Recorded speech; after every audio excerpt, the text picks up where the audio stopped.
Vamos lá. Abram suas Bíblias comigo, por favor. Em Apocalipse, capítulo 2, os versos 1 a 7. Apocalipse 2, de 1 a 7.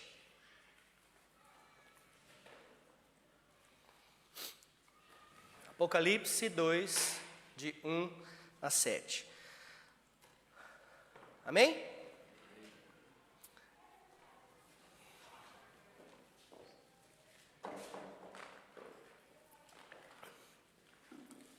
Apocalipse 2, de 1 a 7, diz assim a palavra do Senhor. Ao anjo da igreja em Éfeso, escreva: Eis o que diz aquele que tem as 7 estrelas na mão direita e anda entre os 7 candelabros de ouro. Conheço as suas obras, o seu trabalho árduo é a sua perseverança. Sei que você não pode tolerar homens maus, que pôs à prova os que se dizem apóstolos, mas não são. Eu descobri que eles eram impostores. Você tem perseverado e suportado sofrimentos por causa do meu nome e não tem desfalecido. No entanto, contra você tenho isto: você abandonou o seu primeiro amor. Portanto, lembre-se onde caiu, arrependa-se e faça as obras que praticava no princípio. Se não se arrepender, virei a você e tirarei o seu candelabro do lugar dele. Há, porém, uma coisa ao seu favor: você odeia as práticas dos nicolaítas, como eu também as odeio. Quem tem ouvidos, ouça o que o Espírito diz às igrejas. Aquele que vencer, darei o direito de comer da árvore da vida que está no paraíso de Deus. Amém.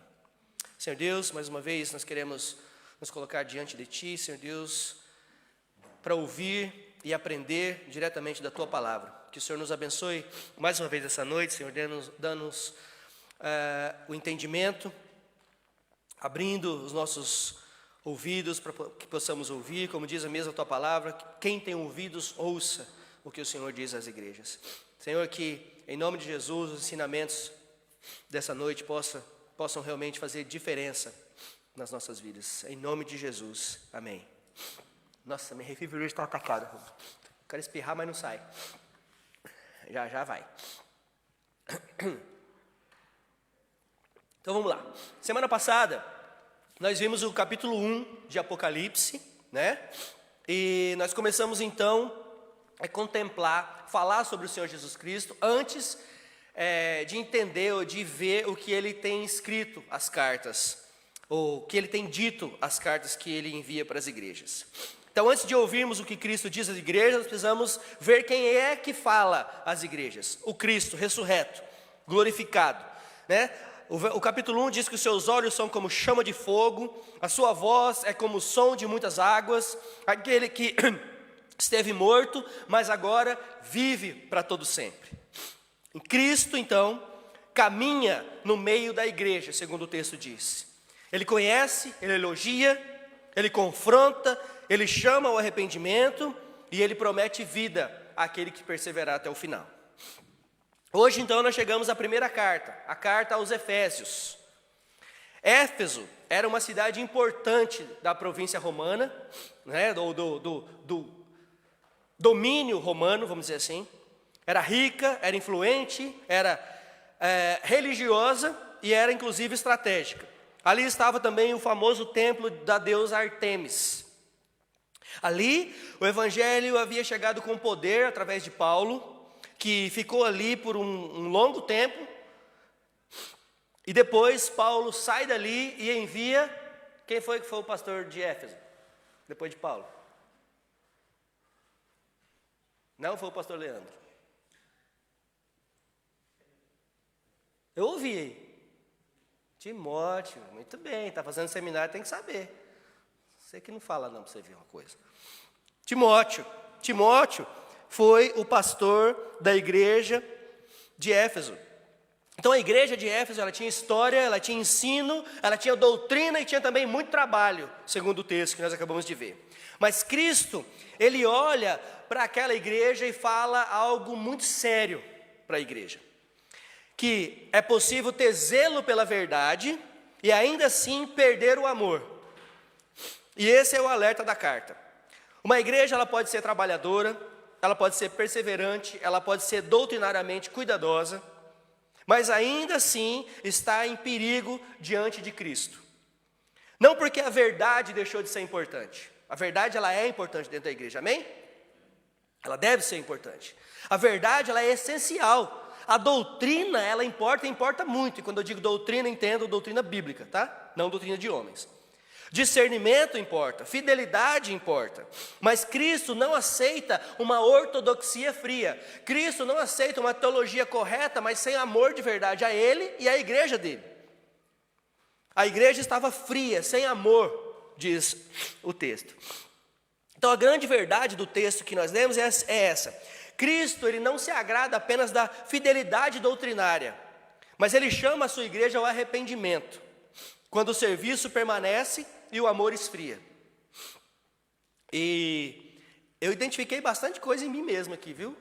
Estudando sobre isso essa semana. Espero que vocês também se identifiquem algumas coisas. Então, Cristo fala como Senhor presente na igreja. É o verso 1. Ao anjo da igreja em Éfeso escreva: essas são as palavras daquele que tem as 7 estrelas na sua mão direita e anda entre os 7 candelabros de ouro. Cristo, ele retoma a visão do capítulo 1. Ele fala das 7 estrelas na sua mão direita e anda entre os candelabros de ouro. Os candelabros, se você se lembra, semana passada a gente viu isso, representam as igrejas. As estrelas são chamadas de os anjos das igrejas, ok? Aqui existem algumas interpretações diferentes a respeito disso. Alguns chegaram a interpretar que esses anjos, no mundo espiritual, eram realmente anjos que cuidavam das igrejas, mas a história nos diz que, na verdade, esses anjos, eles são relacionados ao anjo da igreja. Quando Cristo fala, ele está falando aos líderes da igreja, ao pastor, aos presbíteros, aos líderes da igreja. Esses são os anjos que vão transmitir a mensagem que lhes serão transmitidas. Então, é assim que nós entendemos, pelo menos nós entendemos assim, ok? Então, Cristo dá a mensagem a João para que João envie então essa mensagem aos anjos da igreja. É isso que nós entendemos. E ele diz o seguinte: Cristo, ele dizendo acerca de si mesmo, diz: sou eu quem sustento as igrejas. As igrejas pertencem a mim. Sou eu quem governo. E a igreja deve então perseverar por causa da autoridade de Cristo. E ele diz que ele anda entre os candelabros, ele anda no meio da igreja. Cristo, então, ele não fala de longe para nós. Ele não envia uma carta como alguém que está desinformado, só ouvir algumas informações a respeito da igreja. Não. Ele caminha no meio da igreja, ele conhece Éfeso por dentro. Então, essa apresentação prepara toda a carta para que nós possamos, então, entender o que Cristo está dizendo aqui. Cristo vai elogiar, sim, mas também vai confrontar. E ele tem autoridade para fazer essas duas coisas. Ele tanto elogia quanto confronta. Ele não fala como um visitante, ele não fala como um crítico externo, ele não fala baseado em rumores que falaram para ele, não.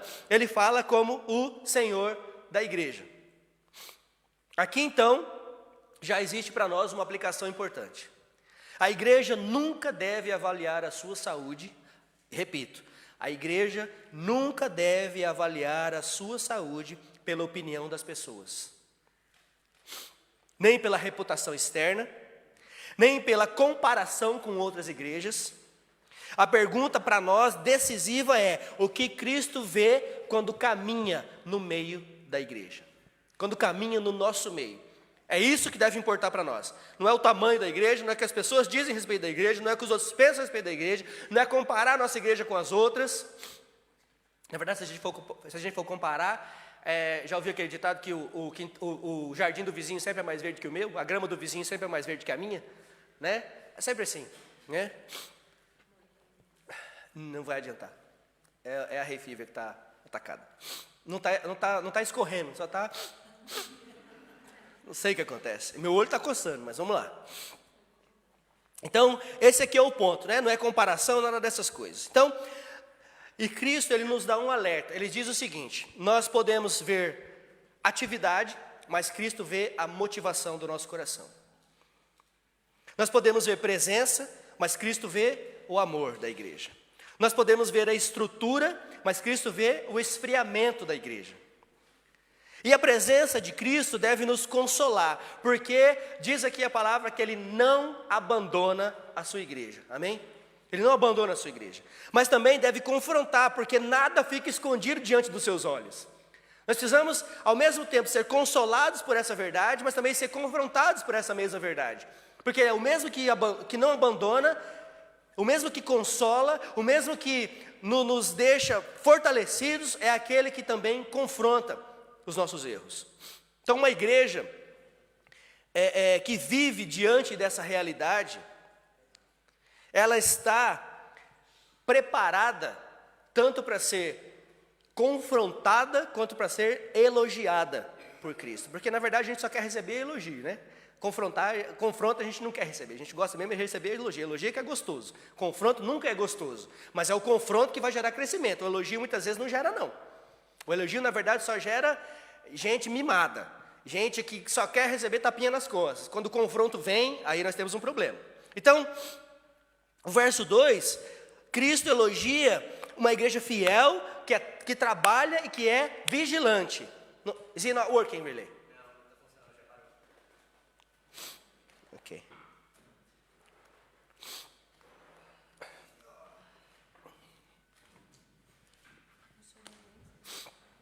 Então Cristo, no verso 2 diz: conheço as suas obras, o seu trabalho árduo e a sua perseverança. Cristo não começa ignorando o que havia de bom em Éfeso. Ele fala das coisas que era boa, ele vê o trabalho, ele vê o esforço, ele vê a perseverança, ele vê o cansaço, ele vê a dedicação da sua igreja. O trabalho árduo, irmãos, aponta para algo intenso. Não era uma igreja parada, não era uma igreja inerte. Não, a igreja trabalhava. A igreja não era indiferente. Havia serviço, havia compromisso, havia envolvimento dos irmãos, havia também perseverança na doutrina. Eles não desistiram facilmente. Mas ele continua, no verso 2 ainda: sei que você não pode tolerar homens maus, que pôs à prova os que dizem ser apóstolos, mas não são, e descobriu que eles eram impostores. Vejam isso. Éfeso era uma igreja doutrinariamente vigilante. Eles não aceitavam qualquer ensino, não confundiam o amor com ingenuidade, não davam espaço para falsos apóstolos. Parece até que nós estamos lendo carta para hoje na igreja, né? Examinavam, provavam, rejeitavam aquilo que não vinha de Deus. Cristo, ele não repreende Éfeso por essas coisas, pelo contrário, ele elogia. A igreja, ela não deve ser ingênua. Nem todo ensino, irmãos, nem todo ensino que usa o nome de Jesus vem de Jesus. Nós precisamos estar atentos a isso. Nem toda experiência espiritual vem do Espírito Santo de Deus. Pode vir dos demônios também, dentro da igreja inclusive, por falsos apóstolos, por falsos profetas, por falsos crentes. Porque um crente verdadeiro não pode manifestar demônio dentro da igreja, não. Porque não tem como você ser cheio do Espírito Santo e um demônio se apossar de você, concordo? Concordo? Pelo menos o Alex concordou. Obrigado, Alex. Concordo. Né? Então, a igreja, ela não pode ser ingênua. Nem todo ensino que vem em nome de Jesus é de Jesus. Lembra que o Senhor Jesus vai dizer lá nos finalmente: você, meu servo bom e fiel, venha para o descanso eterno. Você, aparta-te de mim, porque eu não te conheço. E essas pessoas vão dizer: Senhor, eu ensinei no teu nome, eu preguei no teu nome, eu curei no teu nome. Mas aparta-te de mim, porque eu não te conheço. Porque vocês eram falsos mestres, vocês eram falsos crentes. Então, nem todo pregador que fala com confiança fala as verdades das Escrituras. O apóstolo João, inclusive, o mesmo João que está escrevendo aqui em Apocalipse, escreveu também em 1 João, sua primeira carta, em João 4:1, 1 João 4:1. Olha o que ele diz: amados, não creiam em qualquer espírito, mas examinem os espíritos para ver se eles procedem de Deus, porque muitos falsos profetas têm saído pelo mundo. Os efésios levavam isso a sério. E veja como continua o verso 3 de Apocalipse 2. Você tem perseverado e suportado os sofrimentos por causa do meu nome e não tem desfalecido. A igreja não apenas trabalhava, irmãos. Ela sofria por causa do nome de Cristo e não desfalecia. Nós precisamos ser justos com Éfeso, né? Nós precisamos agora ser justos com Éfeso, porque Éfeso, principalmente quando falamos de Apocalipse, ela é conhecida, quando nós falamos dela como a igreja que perdeu o primeiro amor. Nós só falamos disso quando nós falamos de Éfeso. Se você lembra de Éfeso em Apocalipse, você fala, aquela igreja que perdeu o primeiro amor. Nós precisamos ser justos com ela. Cristo, ele reconheceu as virtudes da igreja. Era uma igreja esforçada, perseverante, doutrinariamente séria e resistente ao falso ensino. E muitos de nós somos assim também, graças a Deus por isso. E nós, como igreja, precisamos aprender com isso também. Precisamos de igrejas que trabalham, de igrejas que perseveram, ou de crentes que perseveram, o crentes que examinam os ensinos, igrejas que suportem o sofrimento por causa do nome de Cristo. Talvez aqui seja o mais difícil de todos. Mas o texto nos leva ainda a uma outra verdade que também é desconfortável. Uma igreja pode ter muitas coisas certas, veja isso. Uma igreja pode fazer muita coisa certa e ainda assim está fazendo algo errado, ou seja, espiritualmente em perigo. É possível ter doutrina correta e um coração distante. É possível você ter uma doutrina correta e o seu coração está distante de Cristo. É possível combater o erro e perder a ternura. É possível trabalhar para Cristo e esfriar o seu amor por Cristo. É como aquela que a gente diz, a gente está no automático. A gente só vai fazendo. É igual o casamento quando já não está muito bem. Você só vai fazendo. Você serve, você faz o almoço, faz a janta, dorme junto, acorda no outro dia, vai trabalhar. E passam 10, 15, 20 anos, o amor esfriou e você só está fazendo no automático. Não existe mais amor. É a mesma coisa. Mesma coisa. E existe aqui um perigo disso um dia acabar. Então precisamos estar atentos a isso. Então esse aqui era o perigo de Éfeso. E também pode ser o nosso, tá? Pode ser o nosso. Calvino, ele percebeu muito bem essa verdade quando ele comentou 1 Coríntios 13. Olha o que diz 1 Coríntios 13, 1. Só o verso 1. Ainda que eu falasse a língua dos homens e dos anjos, se não tiver amor, serei como o sino que ressoa ou como o prato que retine. Calvino diz o seguinte: diante da ausência de amor, Paulo reduz a nada, até os dons mais admiráveis. Essa é a advertência de Cristo a Éfeso. A ortodoxia sem amor pode preservar a forma da igreja, mas perde o calor e o amor pelo Evangelho. A igreja continua trabalhando, mas já não arde em amor por Cristo. Continua discernindo o erro, mas não se deleita em Cristo.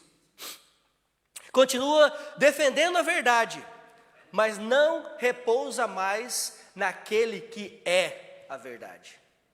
E existe aqui um perigo para nós. E aí Cristo então confronta o amor abandonado. Verso 4. Contra você, porém, tenho isso: você abandonou o seu primeiro amor. E essa frase é séria. Cristo não diz, eu tenho uma pequena observação a seu respeito.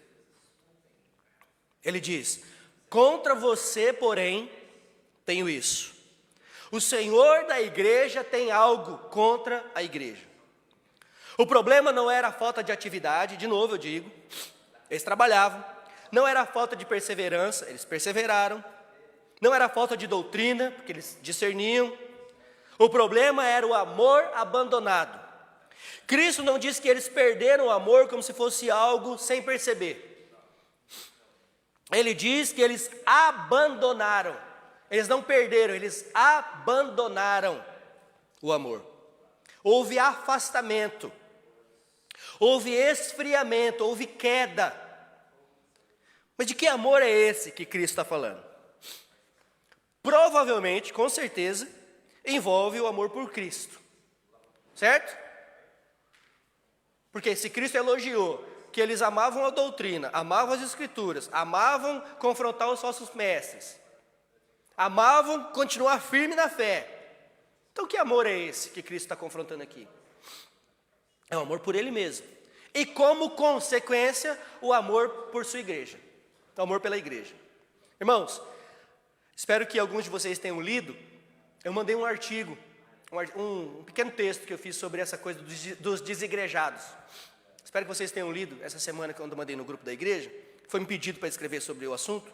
Eu escrevi um pouquinho lá. E é exatamente esse o ponto. Eu estava aqui ruminando, né, esses ensinamentos aqui, e então me veio aquelas palavras. E é exatamente aqui onde existe o perigo. Existem pessoas que dizem amar a Cristo, mas não amam a igreja de Cristo. E existe aqui um erro fatal.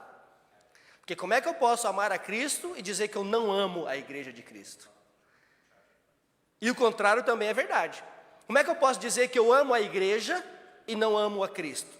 E tem muita gente que diz que ama vir à igreja, ama os irmãos, ama a comunhão, mas Cristo ainda não.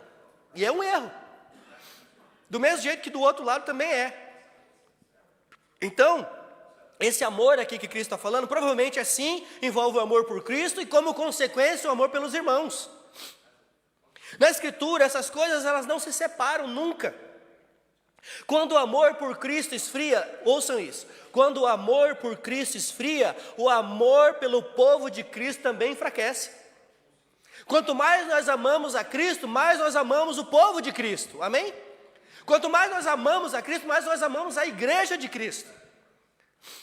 Não pode ser diferente. É possível que Éfeso tenha se tornado uma igreja correta, mas muito dura nesse sentido.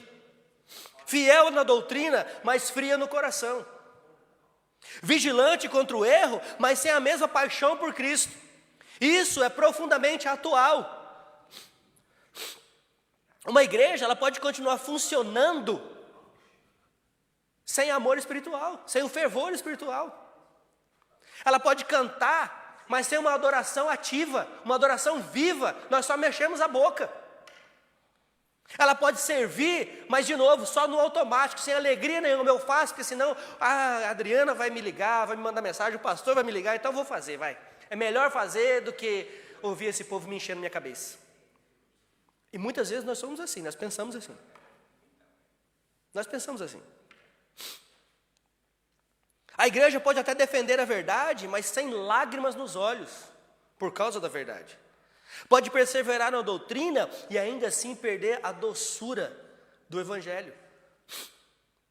O problema de Éfeso não era amar demais a doutrina. O problema de Éfeso era amar de menos a Cristo. O problema não é amar demais a doutrina, o problema é amar de menos a Cristo. Doutrina verdadeira, a doutrina verdadeira, ela deve aumentar o nosso amor por Cristo, não substituí-lo. Teologia saudável deve nos levar à adoração saudável, não à frieza espiritual. Discernimento bíblico deve produzir em nós humildade, não orgulho religioso. E é infelizmente isso que tem acontecido nas igrejas. Parece que quanto mais o povo conhece a Bíblia, mais orgulhosos eles ficam. Aí hoje, com o advento da internet, do Instagram, tem os teólogos do Instagram, tem os crentes de Instagram, que só são crentes no Instagram, ou tem os crentes 007, que aqui na igreja é crente, mas no Instagram não é, ninguém sabe que ele é crente, né? No Instagram eu expresso as minhas opiniões mais ocultas, onde aqui eu não vou expressar. No Instagram eu posto tudo. Eu posto a minha vida, eu posto onde eu estou, eu posto isso, eu posto aquilo outro, eu posto o sorvete que eu chupei hoje, eu posto a comida do restaurante, eu posto a festa que eu fui, eu posto o amigo que eu abracei, eu posto tudo. Quando o pastor pede, por favor, ajude-nos a divulgar os eventos da igreja, não vê nada. É crente 007, concorda? Ninguém pode saber que eu sou crente. Vai queimar meu filme. Ai, ai. Está traduzindo? Não, queimar meu filme. Queimar meu filme. Se vira. Tadinho, nem ele sabe o que é isso. Você não sabe o que é queimar o filme? Nem eu. Então vamos lá. Então, irmãos, quando a verdade, ela permanece na mente, mas deixa de aquecer o nosso coração, a igreja começa a adoecer. E quando digo igreja, eu estou dizendo igreja, pessoas. Quando a verdade, ela permanece na mente, mas não aquece mais o nosso coração, ela adoece a igreja. Talvez nós precisamos ouvir isso pessoalmente essa noite. Você ainda faz as coisas para Deus, mas não se alegra nele. Nós ainda vamos aos cultos, mas o nosso coração está distante, a nossa mente está distante. Nós conhecemos as respostas certas, mas nós perdemos o deslumbre da graça. Nós ainda sabemos apontar os erros dos outros, mas nós já não choramos mais pelos nossos próprios erros. Nós ainda servimos, mas não com o amor de antes, apenas por obrigação. Cristo olha para Éfeso e diz: você abandonou o primeiro amor. E essa palavra é urgente, irmãos, porque Jesus não trata a frieza espiritual como algo pequeno e superficial, porque não é. Ele trata como queda. E queda, vocês sabem bem o que aconteceu na primeira queda da Bíblia. Então, uma igreja sem amor, ela pode manter a aparência por um tempo, pode manter a rotina, a linguagem, a reputação, mas aos olhos de Cristo ela está em perigo. Nós estamos em perigo se estamos vivendo assim. O Senhor não deseja apenas que nós estejamos ocupados. O Senhor deseja que os nossos corações estejam rendidos a Ele. E Cristo, então, no verso 5, Ele chama a sua igreja de volta.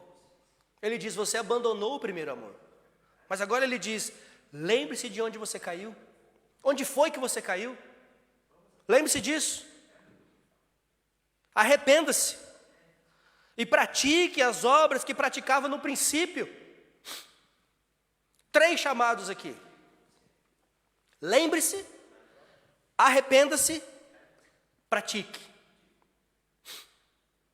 Primeiro, lembre-se de onde você caiu. Lembre-se de onde você caiu. A memória espiritual, ela é uma graça também de Deus dada a nós. Cristo nos chama, ou Cristo chama a igreja a olhar para trás, não como uma nostalgia vazia, ou lá naquele tempo que era bom, mas com discernimento espiritual aqui. Lembre-se de como era o seu amor no princípio, quando você se converteu. Lembre-se da alegria que nós tínhamos em Cristo. Lembre-se da gratidão que nós tínhamos pela salvação em Cristo Jesus. Lembra do fervor na oração, quando nós íamos orar. Lembra de quando a palavra queimava no coração, quando você ouvia, quando você lia. Esse chamado não é para viver preso no passado, mas é para reconhecer a queda, onde foi que caímos. Muitas vezes, irmãos, o esfriamento espiritual, ele começa no silêncio. Ninguém acorda frio de repente. É do mesmo jeito que acontece com os vícios, com aquele pecado escondido. Você não se torna um alcoólatra do dia para a noite. É um processo. Você bebe hoje, você bebe amanhã, e depois, e depois, e depois, e depois, e depois, quando você vê, não tem mais volta. Você começa a usar uma droga hoje, e usa de novo, e de novo, e de novo. Você usa um remédio hoje forte, hoje e amanhã, quando vê, você está viciado no remédio. Você não vive mais sem ele. Você não vive mais sem o álcool, você não vive mais sem a droga, você não vive mais sem o pecado. Não acontece assim. Ninguém acorda frio de repente. Infelizmente hoje, e eu digo isso do fundo do coração, infelizmente hoje, e eu não estou falando só de Cliff Oak Church, ok? O culto ao Senhor é uma celebração que devia ser prioridade na vida do crente, ok? Deveria ser prioridade na vida do crente, ou pelo menos uma das prioridades na vida do crente, vir ao culto para celebrar ao Senhor com os irmãos, para louvar ao Senhor, para receber, para ler a palavra do Senhor. Isso devia ser parte da nossa prioridade como crentes. Infelizmente hoje, não só em Cliff Oak Church, mas em muitas igrejas, hoje eu vou à igreja se não tiver nada para fazer. Se não tiver um churrasco, se não tiver a ida no parque, se não tiver festa na minha casa, se não tiver visita, se não tiver isso, se não tiver aquilo outro. Ah, hoje não tem nada para fazer. Ah, então hoje eu vou à igreja. Isso é um alerta para a nossa vida espiritual. Isso é um alerta para nós, porque isso quer dizer que o nosso amor está esfriando. E eu não estou cobrando ninguém aqui de faltar ao culto, eu estou falando para você da palavra de Deus. O que eu estou dizendo é que você está esfriando, espiritualmente falando. A não ser que você minta para mim e fala para mim que você ora todo dia como tem que orar, que você lê a sua Bíblia todo dia como você tem que ler, que você estuda, ler a Bíblia é uma coisa, estudar a Bíblia é outra, né? A não ser que você diga isso. E eu vou ser sarcástico ao te perguntar, really? Really? Really? Né? Então, irmãos, quando esse esfriamento começa a acontecer, a oração ela perde o sabor. Depois, a palavra de Deus perde o peso que ela devia ter na nossa vida. Depois, o culto, ele vira só um hábito, ou vira só um extra. Ah, hoje não tem nada mesmo, então hoje eu vou. Depois, o pecado, ele parece menos grave. Por quê? Porque você não está ouvindo, porque você não tem sido alimentado, porque você não tem feito parte do corpo, e aquele pecado que entrou na sua vida vai se tornando normal, vai se tornando mais leve, e daqui a pouco não é mais pecado. Está tudo bem. O culto ao Senhor, e Cristo, que é o Senhor, deixa de ser o centro. Por isso Cristo diz, lembre-se de onde você caiu. E depois ele fala, agora, lembrou? Lembrou? O que ele fala agora? Arrependa-se. Arrependa-se. Cristo não diz, sinta saudades. Ele diz, arrependa-se. Frieza espiritual não é apenas uma fase, não é apenas cansaço. Quando nós abandonamos o amor por Cristo, nós precisamos nos arrepender. E arrependimento é muito mais do que remorso. É mudança de direção. É concordar com Cristo. É parar de justificar a frieza com desculpas que não fazem sentido. É voltar ao Senhor, é ser chamado de volta à graça. Cristo poderia simplesmente remover o candeeiro, como ele disse que vai fazer se nós não nos arrependermos. Mas antes ele fala, antes ele dá um alerta, antes ele chama, o Cristo que confronta é o mesmo Cristo que ama a sua igreja. E ele chama, se lembrou? Arrependa-se. Se arrependeu? Pratique aquelas coisas que você praticava antes. Pratique as obras que praticava no princípio. Arrependimento verdadeiro aparece com frutos concretos, irmãos. Algumas vezes você olha para alguém e fala, não consigo acreditar que essa pessoa é crente. E aí a pessoa olha para você, mas você está me julgando. Fala, não estou julgando, estou vendo seus frutos, irmão. Os frutos que você está demonstrando não condizem com o fruto de crente. A maneira como você está vivendo, nem de longe, me mostra que você é crente. O arrependimento verdadeiro aparece com frutos concretos. Volte a buscar o Senhor, volte a buscar a oração, volte a buscar a palavra de Deus, volte à comunhão com os irmãos, volte ao serviço sincero e amoroso na igreja, volte ao amor pelos irmãos, volte ao zelo evangelístico.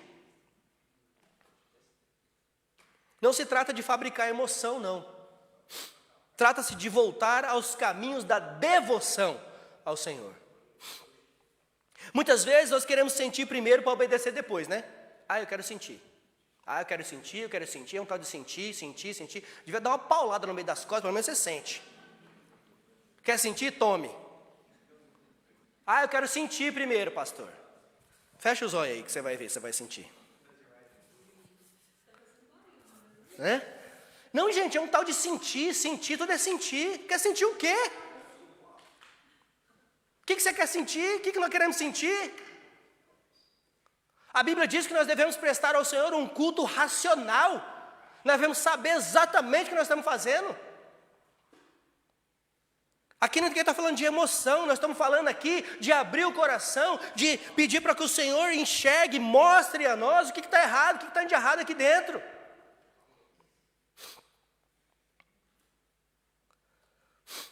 O amor, ele é reacendido no caminho da obediência, irmãos.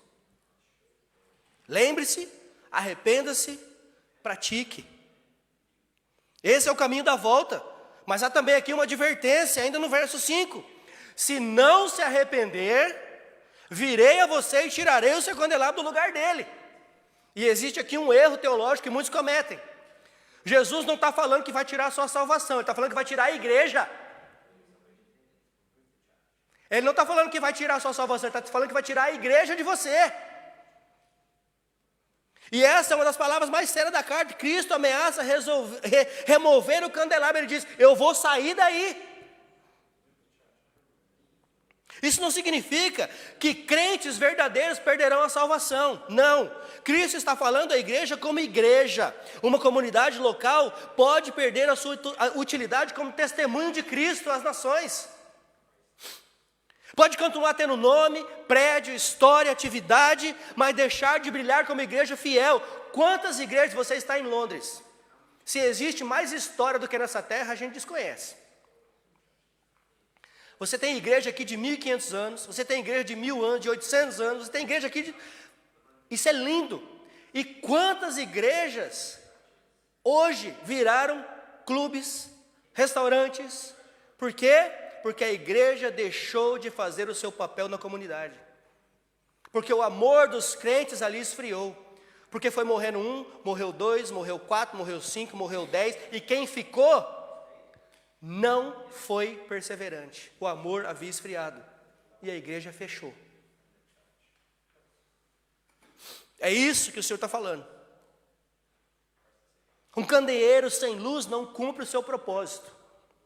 Uma advertência, essa advertência, ela deve então nos levar ao medo, sim. Cristo leva o amor muito a sério, ele leva a saúde espiritual da igreja a sério, ele leva o testemunho da igreja a sério.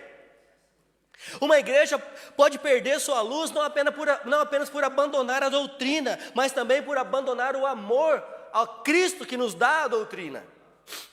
Não basta sermos corretos, nós precisamos ser vivos. Não basta sermos ativos, precisamos amar a Cristo de verdade. Não basta rejeitar o erro, nós precisamos também permanecer no amor ao Evangelho de Cristo. E aí o verso 6, Cristo une a verdade ao amor. Ele une essas duas coisas. Mas ainda há uma coisa ao seu favor. Depois dele, ele elogiou, veja isso, ele elogiou, ele exortou, e agora, ele assoprou, bateu e agora assoprou de novo. Agora ele fala, eu ainda tenho uma coisa ao seu favor. Você odeia as práticas dos nicolaítas, como eu também as odeio. Nós não sabemos muito quem foram os nicolaítas. A Bíblia não fala muito a respeito deles. Mas provavelmente, eles estavam ligados à falsa doutrina, a uma falsa liberdade, a imoralidade, principalmente na área sexual, e um comprometimento com a idolatria. Nós não sabemos quem eles são, mas o ponto para nós aqui é claro. Éfeso odiava aquilo que Cristo também odeia. Certo? Há uma coisa a seu favor, você odeia como eu também odeio. E Cristo elogia isso. O amor cristão, veja, e nós precisamos tomar cuidado com esse amor. O amor cristão não é tolerância ao pecado. Uma igreja amorosa não é uma igreja sem discernimento. Uma igreja amorosa não é a igreja que não confronta o pecado e o pecador. Não é isso. Cristo não chama Éfeso a abandonar a verdade para recuperar o amor. Não. Esse equilíbrio é essencial. Alguns pensam que para amar mais a igreja precisa ser menos firme na doutrina. Não. Cristo não diz isso. Ele elogia o zelo de Éfeso contra o mal. Ele diz: a sua doutrina está correta e você deve rejeitar isso mesmo. O problema não era excesso de firmeza, era a falta de amor, é diferente. A igreja precisa das duas coisas. A igreja precisa de verdade e a igreja precisa de amor. Não dá para ter amor sem ter verdade, não dá para ter verdade sem ter amor. Essas duas coisas caminham juntas, amém? É isso. A verdade sem amor se torna dureza, se torna religiosidade, se torna muitas vezes até farisaísmo. Amor sem verdade se torna sentimentalismo. Mas a verdade com amor revela o caráter de Cristo, que ama e confronta a tua igreja. E Paulo, anos antes, escreveu isso exatamente aos Efésios. Efésios capítulo 4, verso 15.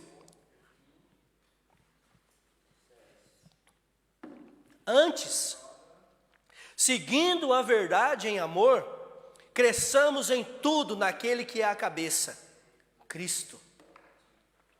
E essa era a verdade, ou era a necessidade que Éfeso precisa ouvir. E é a nossa também. Seguir a verdade em amor. Não é escolher um entre os dois. Não é sacrificar um em detrimento do outro. Não. Verdade em amor, amor firmado na verdade. A igreja de coração inabalável não é fria e correta, e também não é sentimental e confusa. A igreja que ama a Cristo guarda a sua palavra e reflete a sua santidade. Ponto final. E Cristo, então, o verso 7 promete vida ao vencedor. A carta termina com um chamado e uma promessa. Aquele que tem ouvidos, ouça o que o Espírito diz às igrejas. Ao vencedor darei o direito de comer da árvore da vida, que está no paraíso de Deus. Aquele que tem ouvidos, ouça. Essa frase mostra que essa carta não é apenas para Éfeso. Ela é para todas as igrejas. É para nós. Nós precisamos ouvir. Não como quem avalia Éfeso de longe, mas como quem se coloca diante de Cristo. Se arrepende. Então vem a promessa: ao vencedor darei o direito de comer da árvore da vida que está no paraíso. A Bíblia começa com a árvore da vida no jardim do Éden. E por causa do pecado, o homem então é afastado dela. Mas agora em Cristo, nós somos reconciliados com o Pai. E a promessa aparece novamente aqui para nós. Aqueles que estão em Cristo, aos vencedores, terão o direito de comer da árvore da vida no paraíso de Deus. E essa é a promessa de vida eterna, irmãos. A comunhão restaurada com o Pai. A comunhão restaurada com Cristo. A comunhão restaurada uns com os outros. A alegria final na presença do Todo-Poderoso. Quem é o vencedor? Quem é o vencedor? Não é aquele que é forte em si mesmo.